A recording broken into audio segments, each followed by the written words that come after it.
Bom, vamos iniciar nosso assunto, né? Proporcionalidade e funções. A revolta dos quebra-quilos. Você já parou para pensar como eram as relações comerciais antes do estabelecimento das unidades de medida padronizadas? Por um longo período da história da humanidade, cada povo em sua região criou as suas próprias unidades de medida para medir suas propriedades e seus produtos. Visando facilitar o comércio e desenvolver a economia, no século XVIII, os franceses tentaram unificar e padronizar as unidades de medida. Desse esforço resultou o sistema métrico decimal, que pouco a pouco foi sendo implantado na maioria dos países. No Brasil, a introdução desse sistema de unidades contribuiu para a ocorrência de uma revolta social conhecida como Revolta dos Quebra-Quilos. A revolta começou em 1874, na Paraíba, quando os sertanejos, que já estavam insatisfeitos com o governo imperial em razão do alto custo de vida, se rebelaram contra a imposição das novas unidades de medida, metro, quilograma e litro, que não condiziam com aquelas a que estavam acostumados, que era braça, libra, quartilho, entre outras. Então, vamos lá ver. Aí aqui tem, ó. Observe a relação entre algumas unidades de medida utilizadas no Brasil antes e depois do estabelecimento do sistema métrico decimal.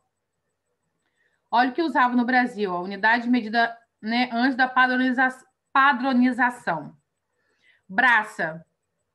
Braça era medida de comprimento, era 2,5 metros, se referia, era uma braça, 2,5 metros.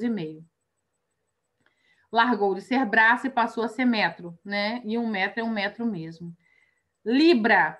Uma libra quer dizer 459 gramas, quilogramas. E agora passou a ser 1 quilograma mesmo. Lembrem que lá uma libra equivalia a 459 gramas.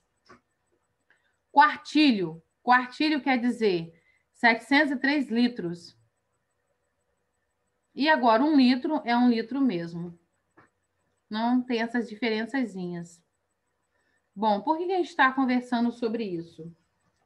Né? Vamos lá pensar. Onde teve início e quando ocorreu a revolta dos quebra-quilos?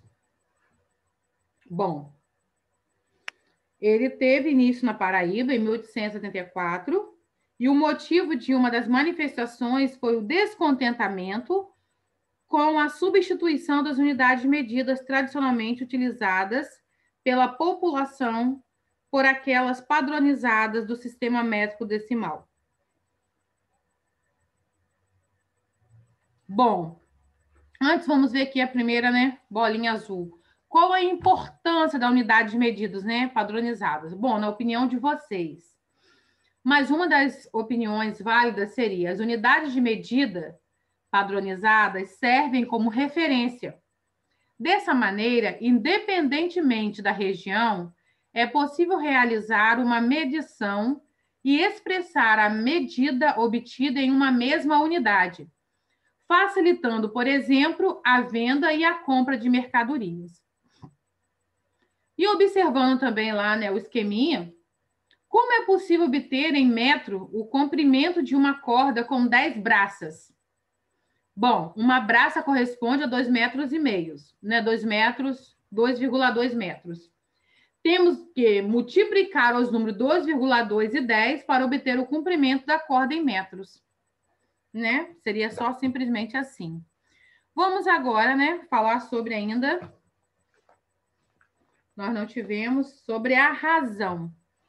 Bom, para falar de proporção, primeiramente nós temos que entender o que seria a razão, né?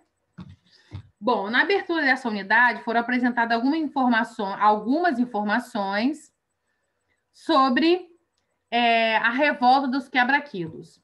Bom, essa revolta dos quebra-quilos, né, ocorrida no Brasil no século XIX, em decorrência da implantação do sistema métrico decimal pelo governo imperial, Vimos, por exemplo, que uma unidade de comprimento utilizada naquela época era a braça, sendo que uma braça corresponde a 2,2 metros. Podemos escrever uma razão para relacionar uma medida em braça e uma medida em metro. Vamos observar. Bom, a medida em braça é 1. E a referência dela, né, essa mesma medida em metro, se refere a 2,2. Então, quer dizer o quê? Que essa razão pode ser indicada assim, ó, 1 dividido por 2,2 ou 1 está para 2,2. Certo? Ó, considere dois números reais, A e B, com B diferente de zero, que é onde fica aqui o denominador. A razão entre esses dois números, nessa ordem, corresponde ao quociente A dividido por B, que também pode ser indicado por A sobre B. Na situação apresentada anteriormente, a razão relaciona duas unidades de comprimento, braça e metro. Estudaremos a seguir alguns exemplos de razões entre grandezas de diferentes naturezas. Por exemplo, velocidade média e consumo médio de combustível.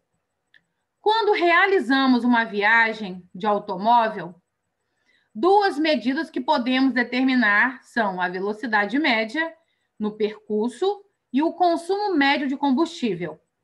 A velocidade média, V, é dada pela razão entre a distância ou percorrida pela letra D, representado pela letra D, e o tempo gasto no percurso, representado pela letra T. Então, nós temos a fórmula aí, ó, V igual a D sobre T, que vocês já viram em física, né? O consumo médio de combustível, né, representado pela letra C, é dado pela razão entre a distância percorrida, D, e a quantidade de combustível consumido, representado pela letra Q. Então, fica C igual D sobre Q. Exemplo. Luiz e os filhos fizeram uma viagem de automóvel de Bom Jesus do Norte a Mamanguape, Pernambuco, onde foram visitar familiares. Observe algumas informações no painel de instrumentos do automóvel de Luísa e calcule a velocidade média do automóvel e o consumo médio de combustível nessa viagem. Vamos lá, ó. De Bom Jesus a Mamanguape, né, de Rio Grande do Norte a Pernambuco, distância percorrida 153 quilômetros, desculpem, 156 quilômetros. Tempo de percurso, 3 horas. Consumo de combustível, 12 litros. Bom, para resolver esse problema, calculamos as razões correspondentes. Velocidade média. Velocidade igual a distância dividido pelo tempo. 153 dividido por 3. Deu igual, né? 52, ou seja, 52 quilômetros por hora.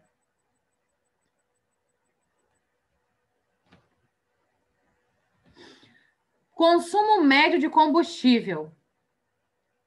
Vamos lá. Como que vai ser esse consumo médio? Vai ser distância dividido pelo combustível consumido.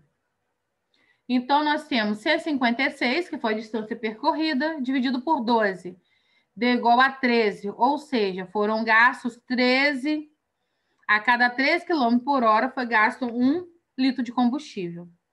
Nesse caso, como a distância percorrida é dada em quilômetros, o tempo em horas e o consumo de combustível em litros, temos velocidade média. Velocidade média é dada em quilômetros por hora. Consumo médio de combustível é dado por quilômetros por litro. Isso em relação, minha gente, a... Ó, primeiro exemplo, velocidade média e consumo médio de combustível. Vamos agora referente à densidade demográfica. Bom, como que vai ser isso? Uma maneira de medir a distribuição da população em certa região é dada por meio do cálculo da densidade demográfica. A densidade demográfica de uma região é a razão entre a quantidade de habitantes e a extensão territorial dessa região. Em geral, a densidade demográfica é expressa em habitantes por quilômetro quadrado. A distribuição da população brasileira no território nacional, por exemplo, ocorre de maneira desigual. Essa afirmação pode ser observada ao calcularmos a densidade demográfica de cada região do país. Como assim? Vamos lá o exemplo. Densidade demográfica das regiões do Brasil, isso, né, fazendo referência do ano de 2017. Região Norte, ó, população 936.201 habitantes. A área por quilômetro quadrado, 3.853.841 quilômetros quadrados. Então, nós fazemos uma divisão da população pela área, dá 4,7 aproximadamente, ou seja, 4,7 habitantes por quilômetro quadrado. Região Nordeste, aí tem lá a mesma coisa. População, 57.254.159 habitantes. A área, 1.554.291 quilômetros quadrados. Então, pegamos a quantidade de população, dividindo pela área, dá aproximadamente 36,8 habitantes por quilômetro quadrado. Vamos lá, região Centro-Oeste. A mesma coisa, ó, 15.875.907 habitantes, dividido pela área de 1.606.234 quilômetros quadrados. Fazendo essa divisão da população pela área, nós temos um valor aproximado de 9,9 habitantes por quilômetro quadrado. Região Sul, nós temos uma população de 29.644.948 habitantes, dividido por uma área de 576.784 quilômetros quadrados. Fazendo a divisão da população pela área, dá um valor aproximado de 51,4 habitantes por quilômetro quadrado. A região Sudeste tem 86.949.714 habitantes, por uma área de 924.609 quilômetros quadrados. Nós vamos pegar essa população, dividir pela área, que vai dar um valor aproximado de 94 habitantes por quilômetro quadrado. Bom, gente, essa aí é a nossa razão, ó. 4,7 na região Norte foi a razão. Na região Nordeste, 36,8 foi a razão. Região Sudeste, 94 a razão. Região Centro-Oeste, 9,9 a razão. Região Sul, 51,4 foi a razão referente à densidade demográfica das regiões do Brasil, isso em 2017. Bom, qual é a densidade demográfica da região brasileira onde você mora? Nós que ficamos do Goitacazes. Não conseguimos descobrir, mas nós sabemos que a nossa região é a Sudeste, né, minha gente? Aí vamos fazer outra coisa, né? Atividade já no número 1. No livro de vocês está na página 120. Em cada item, escreva uma razão que represente a situação indicada. A Amanda acertou 18 das 20 questões do OBMAP. Então, vai ser o quê? 18 sobre 20 ou 18 dividido por 20. Letra B. A equipe de handebol de uma turma do 9º ano venceu 9 das 12 partidas disputadas no torneio. O que vamos fazer? 9 sobre 12 ou 9 dividido por 12. Para diluir uma tinta, João misturou 18 litros em 5 litros de água. O que vai ser? 18 dividido por 5, ou 18 sobre 5. Segunda questão, próxima página. Observe a distribuição dos habitantes nas regiões de um município. Bom, o que está querendo aí, né, nesses pontos aí?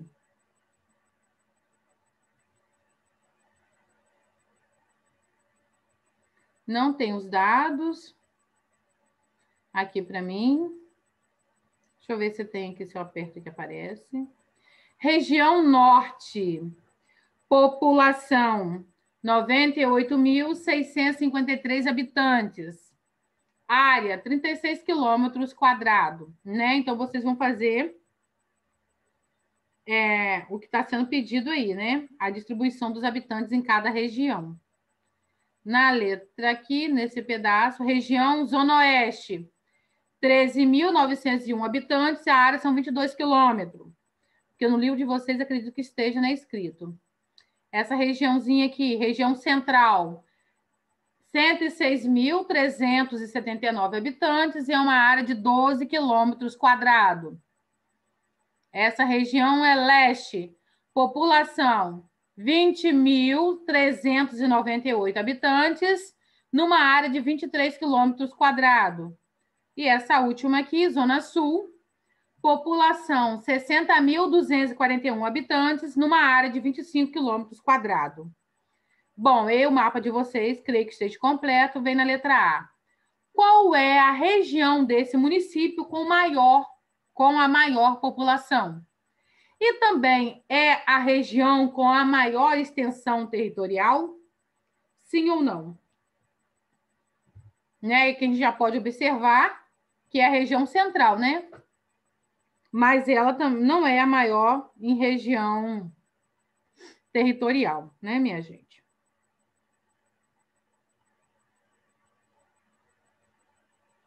Tem mais gente, mas não é tão grande assim.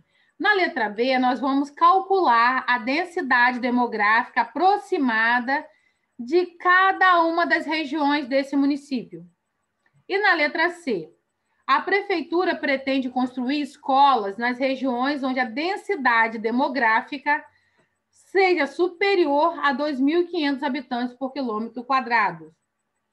Quais dessas regiões possuem essa característica? Então, vocês vão analisar, fazer o cálculo dessas todas as regiões. Aqui, né? São 5 regiões. E vocês vão dizer quais dessas regiões têm uma densidade demográfica maior que 2.500 habitantes por quilômetro quadrado. E escrever aqui. Na questão 3, em 2008, foi criado o Programa Brasileiro de Etiquetagem Veicular, PBEV, que possibilita ao Inmetro submeter modelos de automóveis a testes de consumo de combustível e de emissões de alguns poluentes. Observe a seguir o resultado de um teste de consumo de combustível realizado com alguns modelos de automóveis para percorrer 50 quilômetros. Em seguida, resolva as questões. Então, vamos lá. Modelo 1, 4 litros de gasolina, etanol 6. Modelo 2, 5,5 litros de gasolina e 7 litros de etanol. Modelo 3, 4,5 ou 4,5 de gasolina e etanol 5 litros. Na letra A está pedindo para vocês calcularem, né? Calcule o consumo médio aproximado de combustível dos modelos apresentados para cada tipo de combustível. O que vai acontecer nesse consumo aí? Questão número, né? Número 3. Agora a questão ainda. Vamos fazer o que agora? Calcular o consumo médio aproximado de combustível dos modelos apresentados para cada tipo de combustível. consumo é referente à gasolina e ao etanol, modelo 1, 2 e 3. Lembrando, ó, que a distância é 50 quilômetros, não se esqueçam. Todos vão usar a distância de 50 quilômetros. O que vai diferenciar é se vai ser gasolina ou etanol, e modelo 1, 2 e 3. Não se esqueçam de fazer a identificação. Na letra B, então, Letícia pretende comprar um carro em que o consumo médio de combustível, tanto de gasolina quanto de etanol, seja igual ou superior a 10 quilômetros por litro. Qual dos modelos apresentados satisfaz essas condições?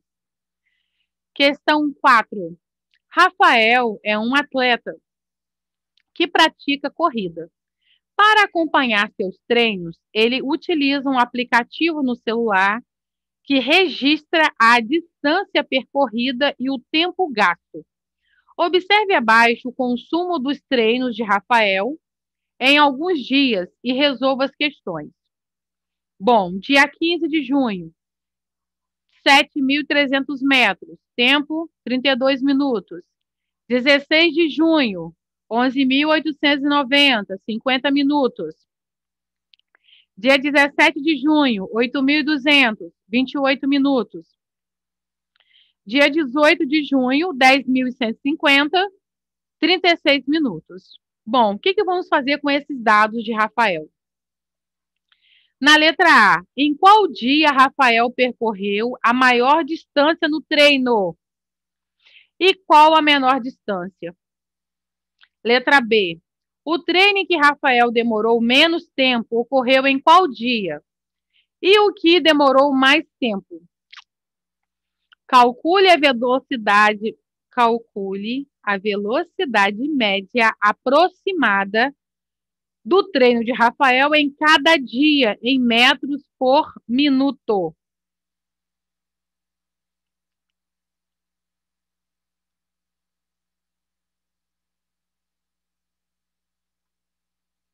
Número 5.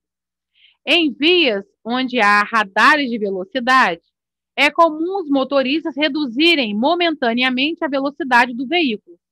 Apenas em um pequeno trecho, apenas em um pequeno trecho monitorado por esse radar. A fim de evitar esse procedimento, em outubro de 2017, alguns radares que medem a velocidade média dos veículos foram instalados em vias da cidade de São Paulo. Observe como esses radares funcionam. 2 radares são instalados em diferentes locais da via. No trecho entre os radares, a velocidade máxima permitida não se altera. Ao passar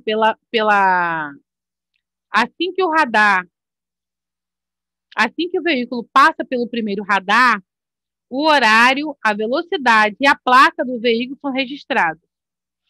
Ao passar pelo segundo radar, o horário, a velocidade e a placa do veículo são registrados e é calculada a velocidade média do veículo nesse trecho. Essa velocidade não deve ultrapassar a máxima permitida no trecho. Bom, o que vai acontecer aí? Se tem problemas que podem ser causados pelo excesso de velocidade dos veículos nas vias públicas. Bom, o que pode acontecer aí, minha gente? Né? Acidentes entre veículos, atropelamentos, né? Pesquisem e registrem a velocidade máxima permitida em alguma rua ou avenida próxima à escola em que estudam. Nessa via, há algum radar de velocidade instalado? Para resolver o item C, D e E, considere uma via em que dois desses radares foram instalados e delimitam um trecho de 6 km, onde a velocidade máxima permitida é de 60 km por hora. Item C, vamos lá nele. Certo veículo passou pelo primeiro radar às 10 horas e 40 minutos e pelo segundo radar às 10 horas e 49 minutos. Em quantos minutos esse veículo percorreu o trecho? Esse tempo corresponde a quantas horas? Qual é a velocidade média desse veículo no trecho em quilômetros por hora? Essa velocidade ultrapassa a máxima permitida? Nos itens a seguir, estão indicados os horários em que alguns veículos passaram por estes radares. Calculem a velocidade média de cada um deles nesse trecho e indiquem quais ultrapassaram a velocidade máxima permitida. Primeiro, né? Primeiro radar, item 1. Primeiro automóvel. 10h40, no segundo radar, 10h52. Segundo veículo, primeiro radar, 13h55. Segundo radar, 14 horas. Terceiro veículo, primeiro radar, 22h48. Segundo radar, 22h52. Quarto veículo, primeiro radar, 15h35. Segundo radar, 15h43. Bom, o que vai acontecer nesses itens aqui, gente? Vocês vão calcular a velocidade média de cada um deles, certo? Agora, deixa eu perguntar uma coisa a vocês. Quantos quilômetros mesmo, gente? Para resolver o itens C, D e E, considere uma via em que 2 desses radares foram instalados e delimitam um trecho de 6 quilômetros, onde a velocidade máxima permitida é de 60 km por hora. Então, é só olhar no item acima. Na letra E, determinem o tempo mínimo no qual um veículo pode percorrer esse trecho de maneira a não ultrapassar a velocidade máxima permitida, né? E justifiquem a resposta. Agora, como que vai ser essa questão aí, gente? Como que vai ser isso aí? O que ele está falando? Qual o item que ele disse aí que pode ou não pode?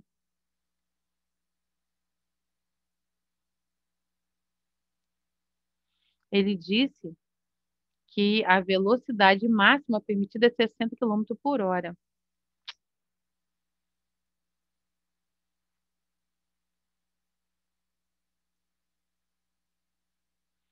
Proporção. Vamos parar aqui, que aqui só está ainda na razão, e vamos retornar à proporção em um outro momento. Até mais, bons estudos para vocês. Por enquanto é só a razão, tá?